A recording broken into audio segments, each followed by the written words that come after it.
Marcus Chen adjusted his tactical vest for the 100th time that morning, the familiar weight of his plasma rifle providing little comfort as he surveyed the crystalline corridors of the Zephyrian embassy. The translucent walls hummed with an ethereal blue energy that had always fascinated him during his 3-year posting here on Station Kepler 7. Today, however, the beautiful architecture felt more like a tune waiting to be sealed. The emergency klaxons had fallen silent an hour ago, but their memory still rang in Marcus's ears. The evacuation order had been clear: all non-essential personnel were to retreat to the outer rim stations immediately. The Vorthan Dominion's war fleet was approaching, their massive dreadnoughts cutting through space like obsidian daggers aimed at the heart of the diplomatic sector. Marcus checked his chronometer. Most of the security detail should have reached the evacuation shuttles by now. Hell, they were probably already jumping to hyperspace, putting as much distance as possible between themselves and the coming storm. He couldn't blame them. The Dominion didn't take prisoners, especially not humans who had the audacity to serve as protectors for alien dignitaries. But Marcus hadn't left with the others. He couldn't. The soft chime of approaching footsteps echoed through the corridor, each note creating ripples of light in the crystal walls. Marcus turned to see Ambassador Corvain, his grayscale features tight with concern. The elderly Zephyrian diplomat moved with the careful grace of his species, but Marcus could see the tremor in his elongated fingers. "Security Chief Chen," Corvain said, his voice carrying the musical quality that made all Zephyrian speech sound like a gentle song. "The evacuation shuttles are preparing for final departure. You must go." Marcus shook his head, checking the power cell on his rifle. "With respect, Ambassador, my duty is to protect the embassy and its occupants. Last I checked, Queen Lyrelii is still here." Corvain's large, silver eyes widened. "The Queen has made her choice, as is her right. But you have no obligation to share her fate. Your people need their warriors alive, not martyred for alien causes." The human security chief almost smiled at that. If only the ambassador knew how wrong he was. Marcus had every reason in the galaxy to stay, even if he could never voice it aloud. Professional duty was just the excuse he gave himself when the real reason felt too dangerous to acknowledge. "Someone needs to maintain security protocols," Marcus said instead, his tone crisp and professional. "The embassy's defensive systems are still active, and the Queen's safety is my primary concern." Before Corvain could respond, another presence entered the corridor. Marcus felt her approach before he saw her, the way he always did. Queen Lyrelii moved with liquid grace, her form seeming to flow rather than walk.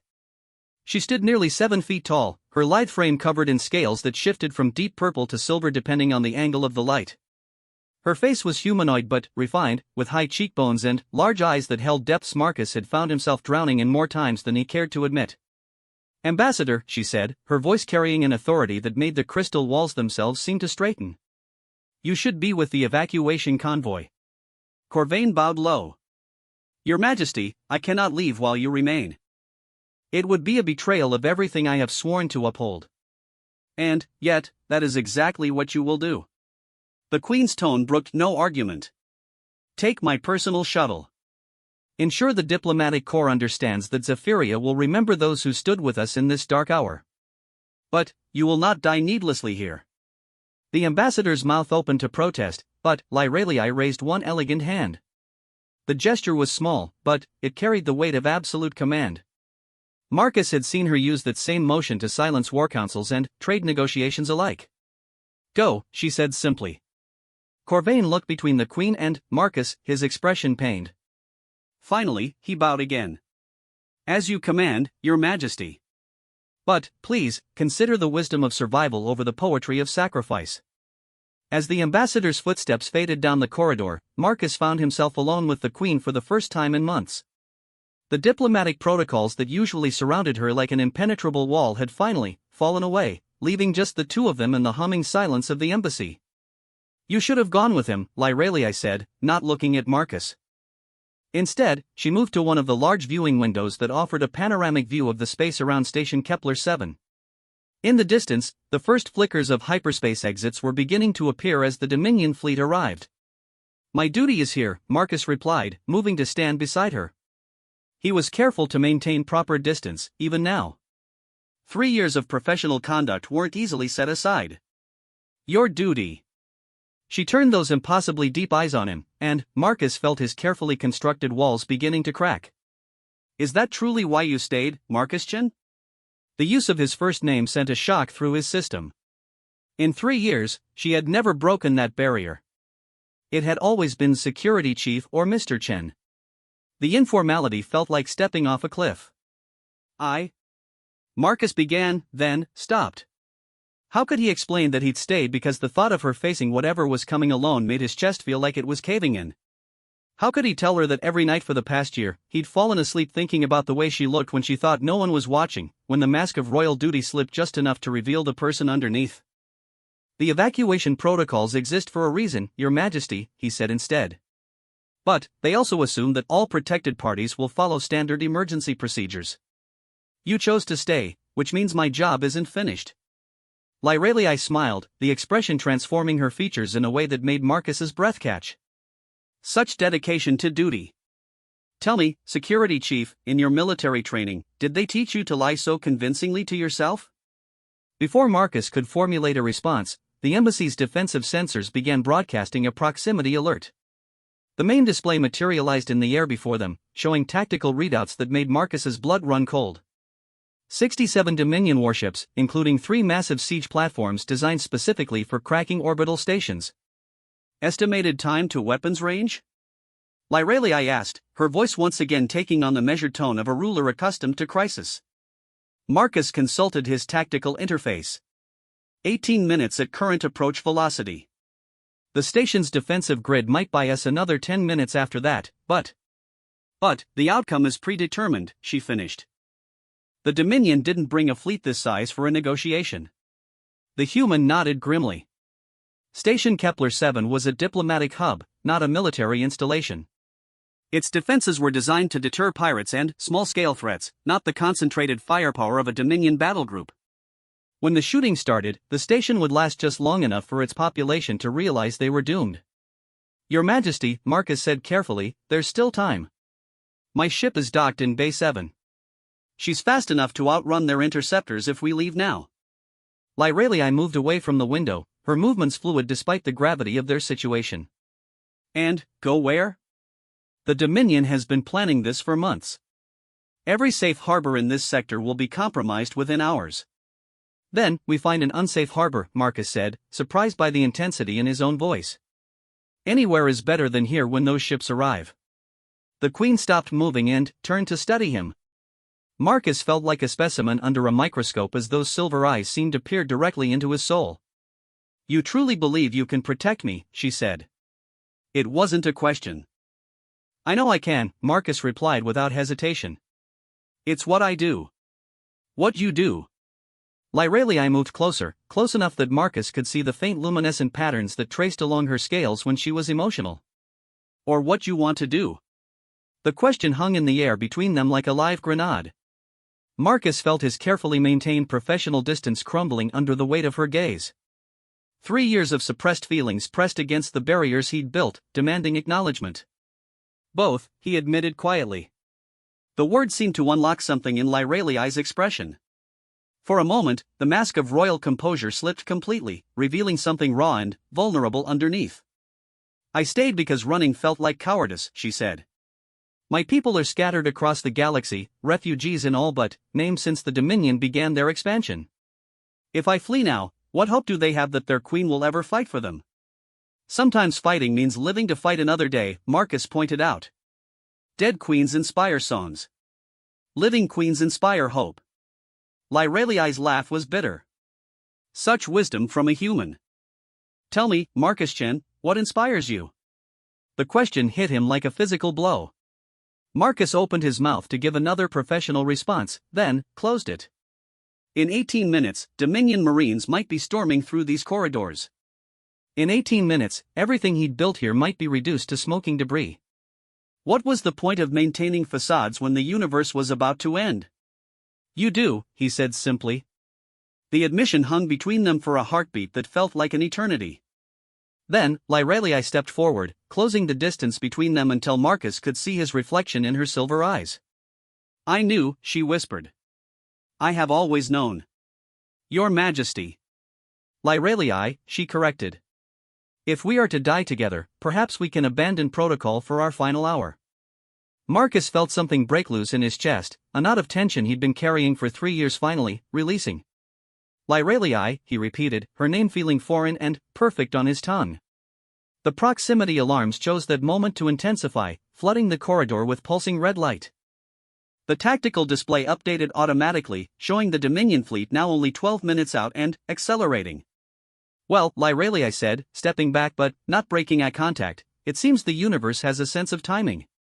Marcus activated his comm unit, switching to the embassy's internal frequency. All remaining personnel, this is Security Chief Chen. Prepare for lockdown protocols. Seal all outer access points and activate emergency power systems. He paused, then added, anyone who wants to make a run for the shuttle bays has about 10 minutes to do it. No judgment, no questions asked. The response was immediate. Chief Engineer Martinez's voice crackled through the comm, Sir, engineering team is staying put. These corridors have seen worse than Dominion Marines. Dr. Yates from the medical bay chimed in next, medical remaining operational. Someone's going to need patching up when this is over. One by one, the remaining embassy staff checked in. Out of a complement of 200, only 37 people remained.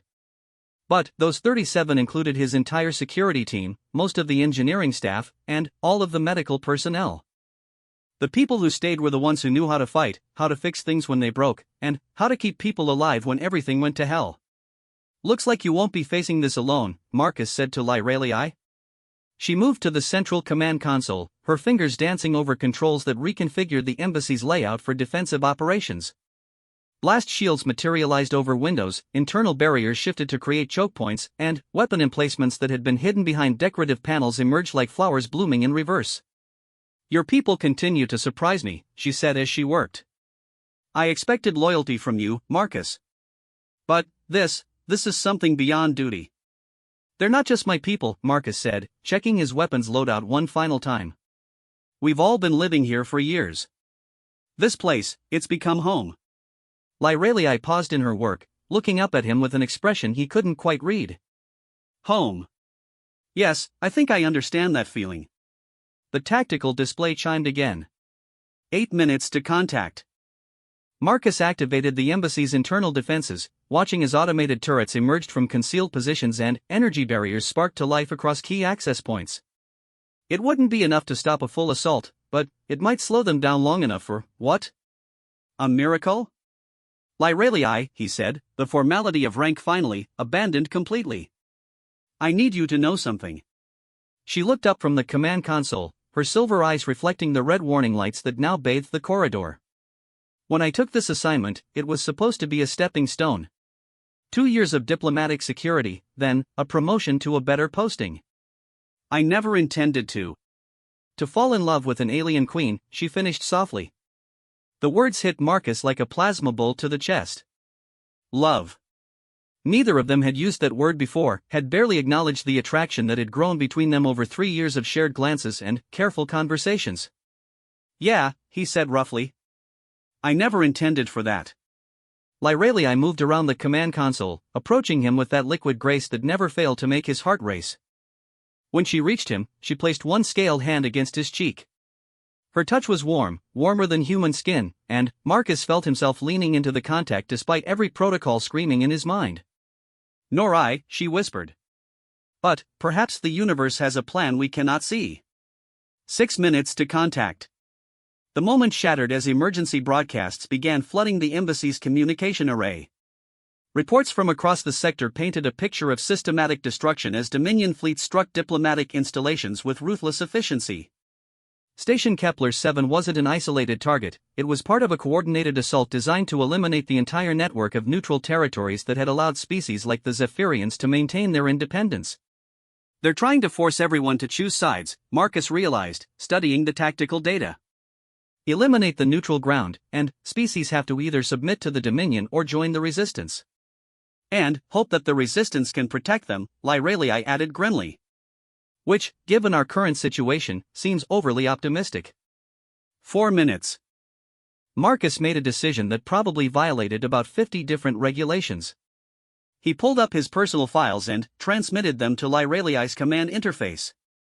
"What is this?" she asked, scanning the data. "Everything," Marcus said. "My service record, my family history, my psychological evaluations, my favorite foods, the books I read when I can't sleep. If we're really doing this, then you should know who you're dying with." Lyralii stared at the files for a moment, then began transmitting her own data in return. Marcus watched royal birth certificates, diplomatic training records, personal journals, and what appeared to be poetry scroll across his screen. "You write," he observed, scanning a particularly beautiful piece about the feeling of sunlight on alien worlds. "When the burden of crown becomes too heavy," she admitted. "Words have always been my escape." 2 minutes. The embassy's outer sensors began detecting the electromagnetic signatures of Dominion boarding pods being loaded into launch tubes. "Standard procedure: disable the station's defenses with focused fire, then deploy Marines to secure valuable assets before anyone could destroy sensitive information." Marcus activated the embassy's final defensive protocol. Emergency bulkheads slammed down throughout the complex, sealing critical areas and creating a maze of choke points that would force any boarding party to fight for every meter of corridor they wanted to claim. "Marcus," Lyralii said, her voice carrying a strange quality he'd never heard before. He turned to find her watching him with an expression that made his breath catch. Gone was the regal composure, the diplomatic mask, the careful distance of royalty. In its place was something raw and honest and terrifyingly vulnerable. "If this is truly the end," she said, "then I want you to know that these 3 years, knowing you, loving you, it has been the greatest privilege of my life." 1 minute. The first Dominion plasma bolt struck Station Kepler-7's outer hull, sending vibrations through the structure that Marcus felt in his bones. Emergency lighting activated throughout the embassy as main power was automatically rerouted to defensive systems. Marcus stepped forward and took Lyralii in his arms. Protocol be damned. She melted against him, her head fitting perfectly against his shoulder despite their height difference. For a moment, surrounded by the sounds of approaching war, they simply held each other. "I love you too," he whispered against her ear. "And, I promise you this, they will not take you while I draw breath." Lyralii pulled back to look at him, her silver eyes bright with unshed tears. "Then, we face this together." 30 seconds. The lights went out as Station Kepler-7's main power grid failed under the Dominion assault. Emergency power kicked in a heartbeat later, bathing the embassy in red light that made everything look like it was painted in blood. Marcus activated his combat systems, feeling the familiar rush as his enhanced reflexes and tactical processors came online. Beside him, Lyralii's scales began to glow with their own internal light, a defense mechanism that made her people formidable opponents in low-light combat. 10 seconds. The first explosion shook the embassy as Dominion breaching charges opened new entrances in what had previously been solid walls. Somewhere in the distance, Marcus heard the staccato burst of plasma fire as his security team engaged the first wave of boarders. 5 seconds. Marcus and Lyralii moved to defensive positions behind the command console, their improvised cover offering protection from multiple approach angles. Marcus's rifle hummed to life as he checked the targeting system one final time. 1 second. The blast doors leading to their section of the embassy exploded inward in a shower of superheated metal. Through the smoke and debris, Marcus could see the distinctive black armor of Dominion assault troops, their weapon systems already online and seeking targets. 0. Time seemed to slow as the first Dominion Marine stepped through the breach, his weapon swinging toward Lyralii's position. Marcus moved without conscious thought, his enhanced reflexes carrying him out of cover and directly into the line of fire. The battle for the Zephyrian embassy had begun. And Marcus Chen, human security chief turned protector turned lover, prepared to show the Dominion exactly what one determined human could do when fighting for something more precious than his own life. The data purge countdown ticked away with mechanical precision as Marcus and his remaining team prepared for their final stand. 7 minutes, 43 seconds. 7 minutes, 42 seconds. Each digital heartbeat brought them closer to either salvation or annihilation. Marcus checked his ammunition count one last time. 3 full power cells for his plasma rifle, plus the backup sidearm with 2 additional cells. Enough for maybe 50 shots if he was careful with his targeting.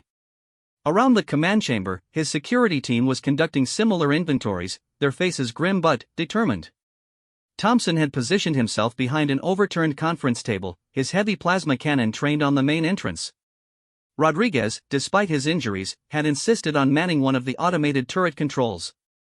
Dr. Yates had emerged from the medical bay with a combat medic's kit and a determined expression that said she intended to keep fighting until the very end. The blast doors were glowing white-hot now, metal beginning to droop and flow as the Dominion's cutting tools worked their way through layers of hardened armor. Marcus estimated they had maybe 3 more minutes before the breach was complete. "Lyralii," he said, moving to stand beside the Queen at the Archives console. "When this starts, I need you to stay behind cover. Let us handle the fighting."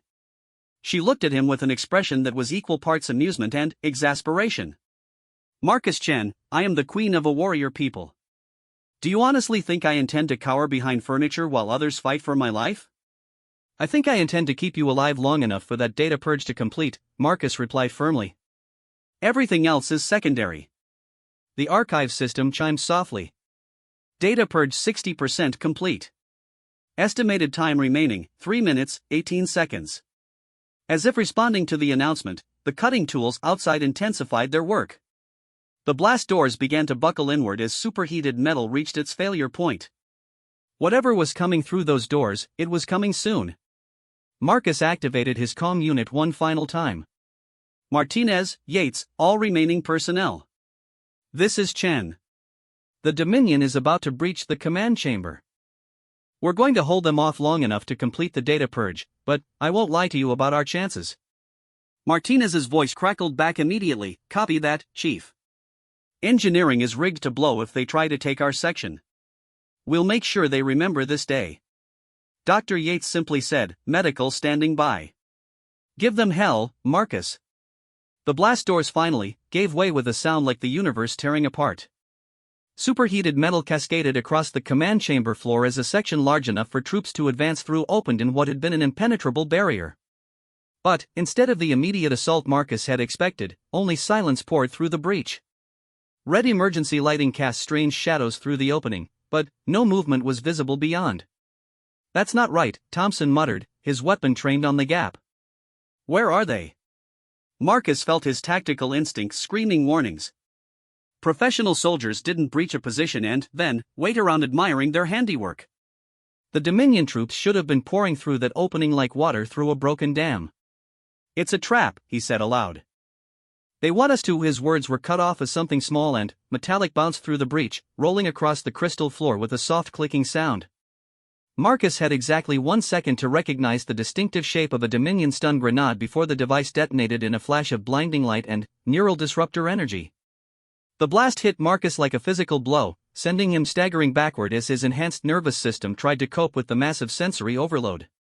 Around the chamber, he could hear his team crying out in pain and confusion as the neural disruptor played havoc with their combat systems. Through the ringing in his ears and the spots dancing across his vision, Marcus heard the distinctive sound of armored boots moving with military precision. The Dominion assault team was finally advancing, but they were doing it smart, taking advantage of their enemy's temporary incapacitation. Marcus forced himself to move despite the disorientation, muscle memory and training overriding the chaos in his nervous system. His plasma rifle came up automatically, seeking targets through the haze of confusion and emergency lighting. The first Dominion Marine through the breach was moving fast and low, but not fast enough. Marcus's shot took him center mass, the plasma bolt punching through armor and dropping the soldier before he'd made it 3 steps into the chamber. But there were more behind him. Many more. The command chamber erupted into chaos as both sides opened fire simultaneously. Plasma bolts and projectile rounds filled the air, turning the crystalline space into a light show of deadly beauty. Marcus dove for cover behind the central console as return fire began to focus on his position. Beside him, Lyralii shook off the effects of the stun grenade with impressive speed. Her scaled skin was actually glowing now, some kind of stress response that made her look like a figure carved from living silver. When the next Dominion Marine tried to flank their position, she reached out and grabbed his weapon with her bare hands. The plasma rifle began to smoke and spark as bioelectric discharge overloaded its power systems. The Marine tried to pull away, but Lyralii's grip was implacable. Marcus watched in fascination as the weapon literally began to melt in her grasp. "How are you doing that?" he asked, dropping another hostile with a precise headshot. "Emergency physiology," Lyralii replied, tossing the ruined weapon aside. "Zephyrian royalty can channel bioelectric energy through our nervous systems. It's normally used for ceremonial purposes, but she was interrupted as Thompson's heavy cannon opened up, the massive weapon sending a stream of plasma bolts into the advancing Dominion forces. 2 soldiers went down immediately, their armor no match for military-grade firepower. But even Thompson's impressive rate of fire couldn't stop the steady advance of enemy troops. Marcus checked the archive system's progress. Data purge 85% complete.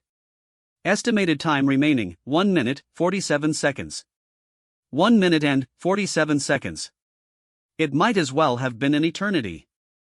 The Dominion forces were pressing their attack with renewed intensity, advancing in coordinated fire teams that used covering fire and tactical movement to steadily close the distance. These weren't the standard assault troops from the initial breach, these were elite soldiers, probably the Dominion's equivalent of special forces. And they were good. Very good. Rodriguez went down first, a plasma bolt catching him in the shoulder and spinning him away from his turret controls. Dr. Yates immediately moved to treat his wounds, but that left one less weapon in their defensive line. Thompson's position came under concentrated fire next. The big man held his ground with typical stubborn courage, but Marcus could see that his cover was being systematically destroyed by focused plasma fire. It would only be a matter of time before a shot found its mark. "Marcus!" Lyralii called out. "I need to tell you something. Can it wait?" Marcus replied, ducking as return fire stitched across their position. "Kind of busy right now. The archives aren't the only thing worth protecting here." Marcus risked a glance at her, confused by the urgency in her voice. "What do you mean?" Instead of answering, Lyralii moved to a secondary console that Marcus had barely noticed during their time in the chamber. Her fingers danced across controls that brought up a display he'd never seen before. "Genetic archives," she said simply. "DNA samples from every known Zephyrian bloodline, stored in quantum suspension. If my people are to have any hope of rebuilding, they'll need this information." Marcus felt his heart sink. The data purge would destroy the diplomatic intelligence, but these genetic archives were stored on a completely separate system. Even if they succeeded in their primary objective, the Dominion would still walk away with something invaluable. "Can you purge those too?" he asked. "Different security protocols," Lyralii replied grimly. "This system requires dual authorization. My biometrics plus those of the high geneticist." "Who is where?" "Dead," she said simply. "Killed during the first Dominion assault on the homeworld, 6 months ago." Which meant the genetic archives were effectively unbreachable. The Dominion would get their hands on the genetic information they needed to track down every surviving Zephyrian in the galaxy, and there was absolutely nothing Marcus and his team could do to stop it. Marcus felt despair settling over him like a lead blanket. They were going to fail. Despite everything they'd sacrificed, despite the courage of his team, despite the love he'd found in the most unlikely of places, they were going to fail in the one thing that mattered most. The diplomatic archives finished purging with a soft chime. "Data destruction complete," the system announced. "All archived intelligence has been permanently erased." A small victory, but the genetic archives remained intact and accessible to whoever controlled the chamber. 1 minute to full perimeter breach, Thompson called out.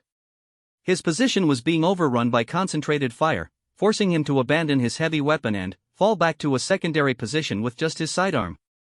Marcus made a tactical assessment that confirmed what he already knew in his gut. They had perhaps 60 seconds before the Dominion forces overwhelmed their remaining defensive positions. After that, it would just be a matter of time before the enemy secured the chamber and gained access to everything they'd fought to protect. "Lyralii," he said, his voice surprisingly calm given their circumstances. "I need you to promise me something." She looked at him with those impossible silver eyes, and Marcus felt his heart break a little bit more. "What?" "When this is over, when they take you prisoner, don't give up. Don't let them break you. Your people need you to survive, even if it's as their captive queen." Lyralii's expression softened. "Oh, my dear Marcus. You still don't understand." "Understand what?" Instead of answering, she moved to the genetic archives console and began entering commands that Marcus didn't recognize. The system responded with displays and interfaces he'd never seen before, clearly accessing protocols that were far above his security clearance. "The genetic archives can't be purged with standard authorization," she said as she worked. "But they can be transferred." "Transferred where?" Lyralii smiled, the expression both radiant and heartbreaking. Into a living host. Someone whose nervous system can carry the genetic templates until they can be safely extracted and used for reconstruction. Marcus stared at her as understanding dawned. You're talking about genetic integration. Uploading an entire species' genetic heritage into a single individual. The process is difficult, she admitted. Survival rate is approximately 15%, even under ideal conditions. Under these conditions. She gestured at the battle raging around them. You'll die, Marcus said flatly. Probably, she agreed. But, if I survive the integration process, every Zephyrian genetic template will be encoded in my DNA. The Dominion might capture me, but they'll never be able to access the information without killing me. And, if they do that, they lose their political hostage, Marcus finished. Either way, your people's genetic heritage stays protected. Lyralii nodded. It's not a perfect plan, but it's the only option we have left. The defensive perimeter finally collapsed as Thompson's position was overrun. The big man went down fighting, his sidearm barking defiance until the very end. Dr. Yates tried to reach him, but plasma fire forced her back to cover behind the medical station. Marcus looked around the command chamber and realized they were down to perhaps 10 effective defenders. The Dominion forces had paid a heavy price for their advance. Marcus counted at least 30 enemy bodies scattered throughout the chamber, but they had the numbers to absorb those losses. Do it, he said. Lyralii placed both hands on the Genetic Archives console. Authorization, Queen Lyralii Vas Zephyr, Crown Princess of the Scattered Courts, Speaker for the Lost Children of the Stars. Initiate Emergency Genetic Integration Protocol. The system hesitated. Warning, emergency genetic integration carries extreme risk of neural cascade failure and cellular breakdown. Probability of host survival is 14.7%. Are you certain you wish to proceed? Confirmed, Lyralii said without hesitation. Genetic integration initiated. Estimated completion time, 4 minutes, 12 seconds. Warning, host must remain in direct contact with integration interface throughout the entire process. 4 minutes. Marcus looked at the advancing Dominion forces and realized they might have 30 seconds before the chamber was completely overrun. The math was impossible. But, then, again, Marcus had never been particularly good at math. He stood up from behind cover, his plasma rifle in his hands and an expression of grim determination on his face.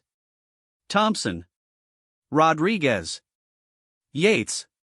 Everyone still breathing, listen up. The few remaining defenders turned to look at him, their faces streaked with sweat and smoke but their eyes still alert. Her Majesty needs 4 minutes to complete an essential protocol, Marcus announced, his voice carrying clearly over the sound of weapons fire. We're going to give her those 4 minutes, whatever it takes. Thompson, bleeding from multiple wounds but still functional, nodded grimly. What do you need, Chief? Marcus activated his personal combat enhancement systems, feeling his reflexes and tactical processing accelerate to superhuman levels. It would burn out his nervous system if he maintained it for too long, but he only needed 4 minutes. Everything you've got, he said simply. No prisoners, no quarter, no retreat. We hold this position until the protocol completes or we're all dead.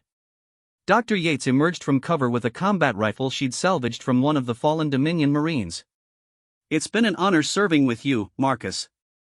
The honor's been mine, Marcus replied. Then, he turned toward the advancing enemy forces and began to fight with a fury that would become legend among the survivors of both sides. Marcus Chen, human security chief turned protector turned lover turned desperate guardian, prepared to show the Dominion exactly what one motivated human could accomplish when fighting for something more precious than his own life. The genetic integration process began with a sound like singing crystal, and Lyralii's form began to glow with an inner light that made her look like a figure carved from living starlight. Around her, the last defenders of the Zephyrian embassy prepared for their final stand. 4 minutes to save a species. 4 minutes to change the course of galactic history. 4 minutes to prove that sometimes, love was stronger than death. The first minute was chaos incarnate. Marcus moved through the advancing Dominion forces like a force of nature, his enhanced reflexes allowing him to process the battlefield at superhuman speed. Every movement was calculated, every shot precisely placed, every decision made with crystalline clarity that came from accepting that death was not just possible but probable. His plasma rifle sang a song of coherent energy as he systematically dismantled the Dominion advance. One shot, one kill, no wasted ammunition, no unnecessary movement. Marcus had become a machine dedicated to a single purpose, buying time for the woman he loved to complete the most important upload in galactic history. To his left, Thompson had abandoned all pretense of cover and was advancing directly into enemy fire, his salvaged weapon barking defiance as he charged a Dominion heavy weapons position. The big man took 3 plasma bolts to the chest but kept moving, kept firing, kept buying precious seconds with his blood. Dr. Yates had positioned herself to cover the genetic integration console, her medical training allowing her to recognize the critical nature of what Lyralii was attempting. She moved with surgical precision, each shot carefully planned to eliminate threats without risking damage to the delicate equipment surrounding the Queen. And, through it all, Lyralii stood motionless at the console, her hands pressed against the integration interface as millions of years of Zephyrian genetic evolution poured into her nervous system. Her scaled skin glowed brighter with each passing second, patterns of bioluminescence racing across her form like living circuitry. Integration 18% complete, the system announced. Warning, host neural activity approaching dangerous levels. Marcus dropped 2 more Dominion Marines with a perfect double tap, then rolled behind a support column as return fire began to concentrate on his position. His enhanced nervous system was already beginning to show signs of strain from the prolonged activation, but he pushed the pain aside and focused on the tactical situation. The enemy was adapting to their desperate defense, shifting from direct assault to a more methodical approach designed to minimize their own casualties. Smart tactics, but it would take time to implement properly. Time Marcus intended to deny them. He activated his comm unit on a frequency he'd hoped never to use. All embassy personnel, this is Chen. Execute Omega Protocol. The response was immediate. Throughout the embassy complex, the remaining defenders began implementing the final option in their tactical manual: complete structural destabilization. Emergency charges that had been placed during the initial construction began detonating in carefully calculated sequences, bringing down sections of the complex that had already been overrun by enemy forces. The Dominion troops in the command chamber felt the vibrations as entire corridors collapsed, cutting off their reinforcements and leaving them isolated with whatever forces had already breached the central area. Marcus watched their tactical displays flicker with confusion as their carefully planned advance suddenly became a desperate fight for survival. But it wasn't enough. There were still too many hostiles in the immediate area, and Marcus could see that his remaining defenders were reaching their limits. Thompson had finally gone down, his body sprawled across the position he'd died defending. Rodriguez was unconscious from blood loss, though Dr. Yates continued to fight from his position. Integration 37% complete, the system reported. Warning, host approaching critical neural threshold. Marcus looked at Lyralii and felt his heart clench. Her entire form was now suffused with light, making her look like a being carved from pure energy rather than flesh and scale. But he could see the cost of the process in the tension around her eyes, the tremor in her hands where they pressed against the interface. She was dying. The genetic integration was literally burning out her nervous system as it tried to process and store the genetic heritage of an entire species. Even if they somehow survived the next 3 minutes, she might not live to see the completion of the process. But she hadn't stopped. Wouldn't stop. Even with her body destroying itself from the inside out, Queen Lyralii Vast Zephyr stood firm and gave her people one final gift: the chance to survive. Marcus felt something cold and implacable settle in his chest. If she could endure that kind of agony for her people, then he could damn well make sure she had the time to finish what she'd started. He stood up from cover and began walking directly toward the largest concentration of Dominion forces. His plasma rifle fired continuously as he advanced, each shot dropping an enemy soldier with mechanical precision. The Dominion troops tried to concentrate their fire on him, but Marcus moved like liquid smoke, never staying in one position long enough for their targeting systems to lock on. Behind him, Dr. Yates realized what he was doing and began providing covering fire, her medical training having taught her to recognize a suicide run when she saw one. Marcus, no. Get back to cover. But Marcus wasn't listening to tactical advice anymore. He was listening to something deeper, something that spoke of duty and love and the absolute certainty that some things were worth dying for. His enhanced nervous system began to smoke and spark as he pushed it beyond its design limits, but he ignored the warnings and pressed forward. A Dominion plasma bolt caught him in the shoulder, spinning him around and sending waves of agony through his combat systems.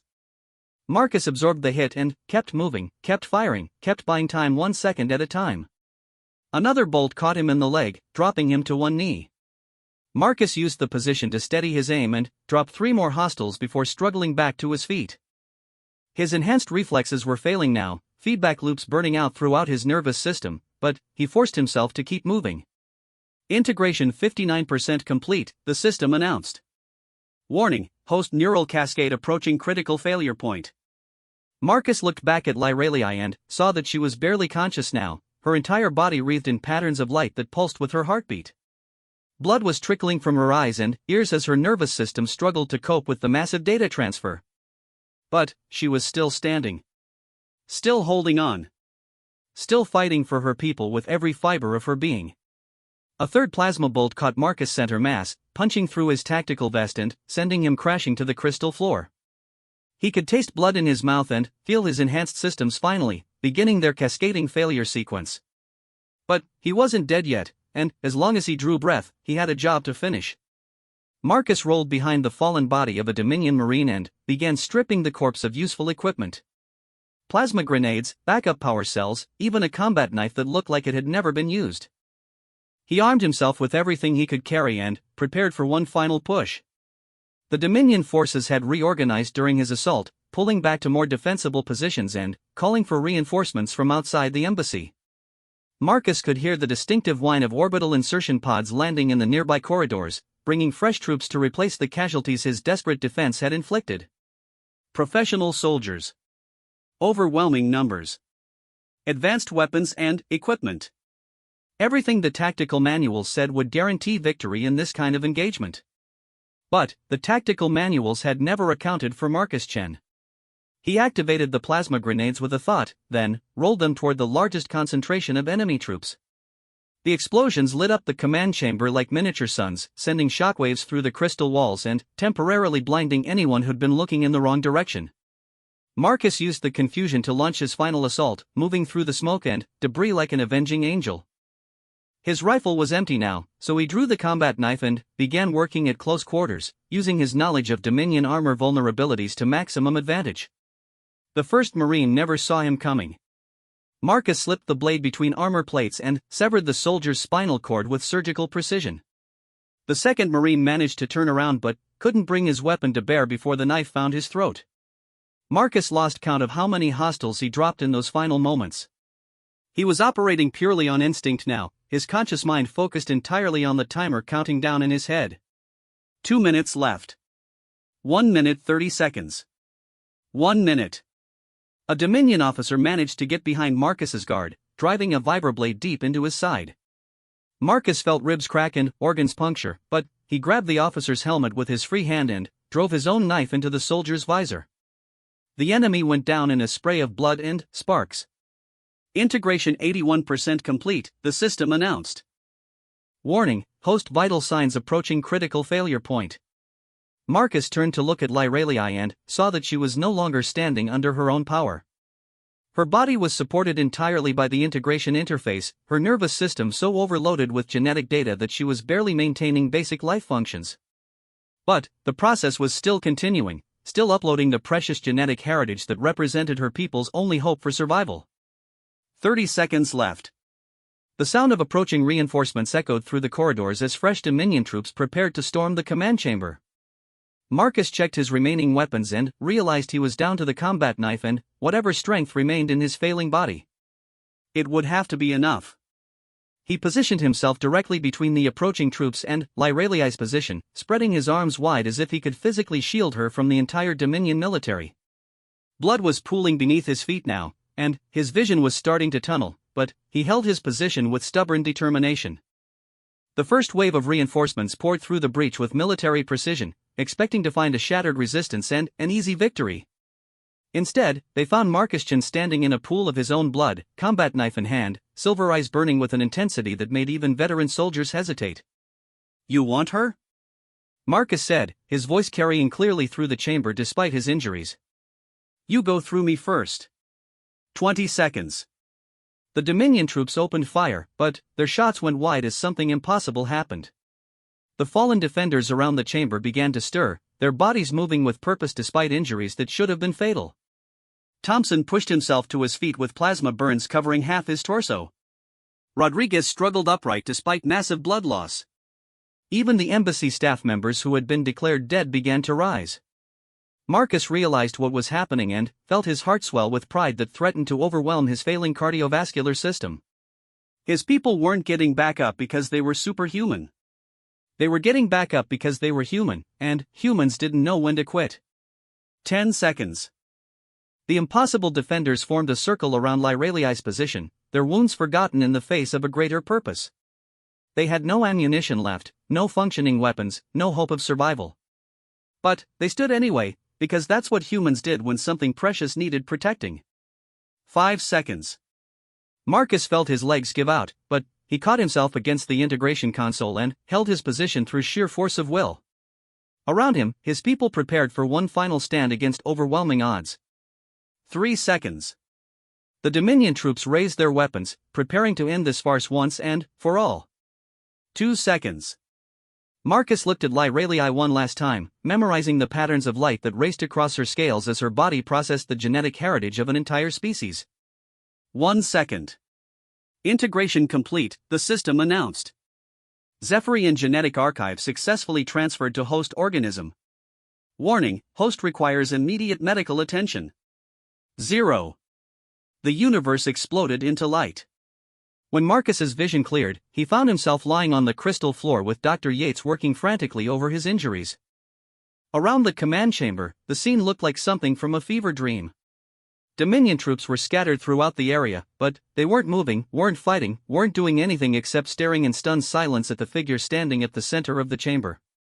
Lyraliai was alive, but she was no longer entirely Zephyrian. The genetic integration had changed her at a fundamental level, her scales now shifting through patterns of color that represented every bloodline in her species' history. Her eyes had become pools of silver light that seemed to hold the accumulated wisdom of millions of years of evolution. And she was looking directly at the Dominion commander with an expression that made hardened soldiers take unconscious steps backward. "I am Queen Lyraliai Vas Zephyr," she said, her voice carrying harmonics that seemed to resonate in the crystal walls themselves.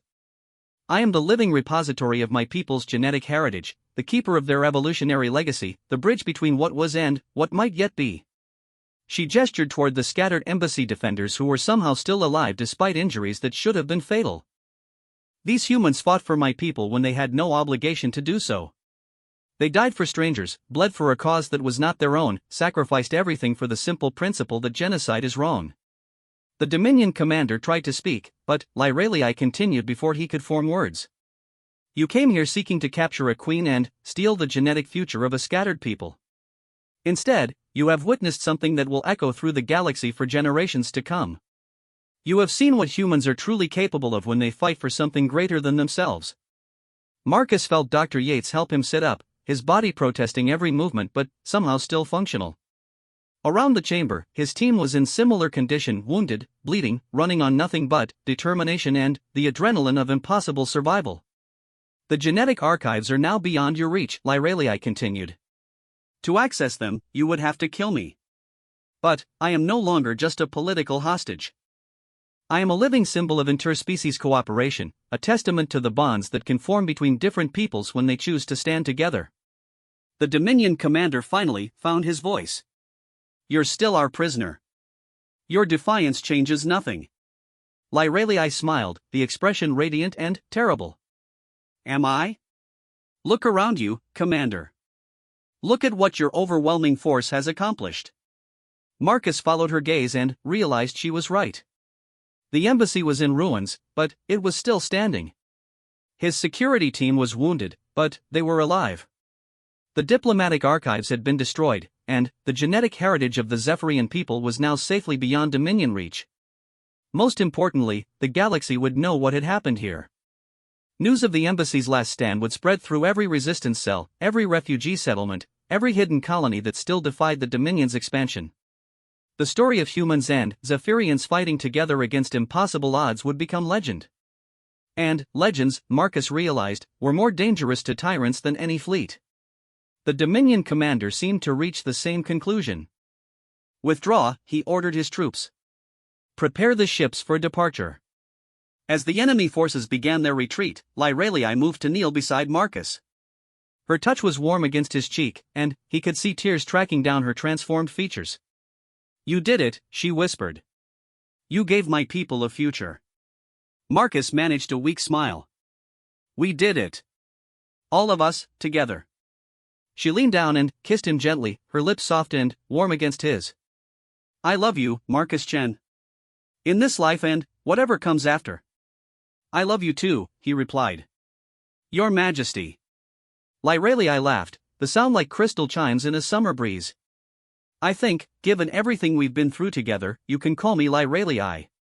As the medical teams arrived to treat the wounded and the first news broadcasts began spreading word of the embassy's miraculous survival, Marcus allowed himself to relax for the first time in hours. They had done the impossible. They had saved a species, forged bonds between different peoples, and proven that sometimes the greatest victories came not from overwhelming force, but from simple determination to do what was right. The Zephyrian genetic heritage was safe, encoded in the living matrix of their queen's transformed DNA. The diplomatic intelligence had been destroyed, protecting resistance movements across the galaxy. And the story of their stand would inspire others to resist, to fight, to never give up hope even in the darkest of times. Marcus Chen, human security chief turned protector turned legend, closed his eyes and listened to the sound of Lyralii's heartbeat.